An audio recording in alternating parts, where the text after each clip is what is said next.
Allohu taolani va bu majlis hadr qilsa mavlud qabullanadi Allohdan. Va bu majlis sabonu kundo inshaalloh jula chevu Muhammad Dostчанса sallallohu alayhi vasallam вужгунса. Гана жумак какам буса холлу бухум бачинса иншаллах. Я хочу поблагодарить Духовное управление Республики Дагестан за то, что проводит такие мероприятия. Это обязательно нужно проводить, потому что это объединяет народ.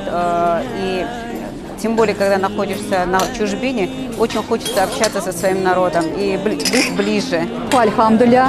Я благодарна Всевышнему за то, что я сегодня нахожусь здесь, среди этих людей. Это объединяет нас, всех дагестанцев, на чужбине. И слова приветствия, конечно же, нашему любимому пророку, саллаллаху алейхи вассалям. Вот в такой атмосфере, в таком маджлисе находиться, это, конечно же, счастье. Я много раз благодарна Всевышнему за то, что он меня сегодня сюда привел. Я постоянно говорю о том, что мы должны делать все от нас зависящее, чтобы привить подрастающему поколению любовь к пророку Мухаммаду, мир ему благословение. Каждый повод для этого использовать. Давать знания по крупицам, чтобы у них откладывалось раз за разом, чтобы они видели в людях знания, тот пример, как нужно любить пророка Мухаммада, мир ему благословение, и следовать его путем.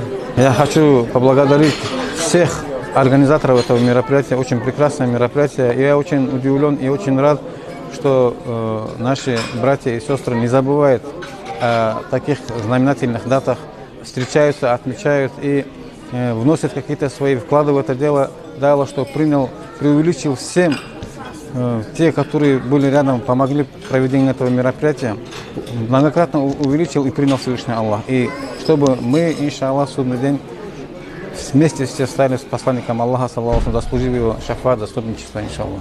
Хочу сказать спасибо огромное всем, кто посетил, не отказался. И тем более после рабочего дня очень сложно бывает добираться в Москве.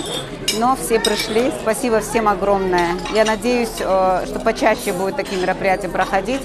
Это действительно объединяет наш дагестанский народ.